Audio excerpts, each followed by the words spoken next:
El World Paella Day es algo más que una fiesta homenaje al plato español más internacional y reconocido.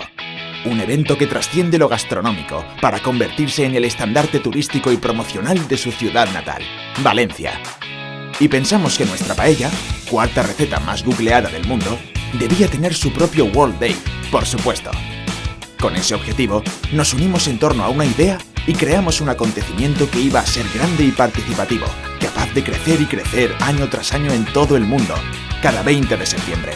Un día en el que la paella no es patrimonio exclusivo de los valencianos.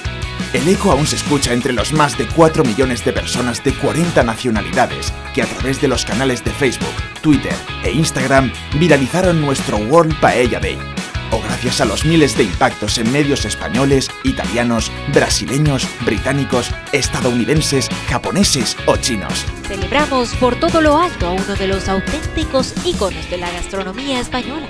Todos los esfuerzos publicitarios, gráficas, vídeos y de relaciones públicas se plantearon con un único objetivo: que el mundo degustase ese día el sabor de la paella. Un día lleno de actividades, promociones y show cookings en 7 países. Fuimos capaces en plena plaza del ayuntamiento de aglutinar muchas versiones de paella, punta del iceberg de un evento digital global que estaba sucediendo en las redes sociales. Influencers y embajadores de la marca España publicaron comentarios, imágenes o vídeos.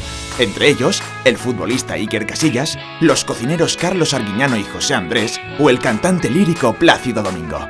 Conseguimos que millones de personas hablaran de ello la mañana del 20 de septiembre, en la que convertimos en trending topic durante 9 horas al hashtag World Paella Day.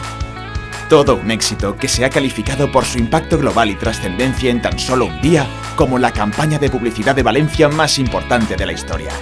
Por fin, Valencia tiene una plataforma con gran futuro para dar a conocer al mundo su gran potencial turístico a través de su icono gastronómico. Y la paella su propio día mundial, en el que millones de personas de distintas nacionalidades y culturas se unen para hacer algo tan valenciano como compartir una paella.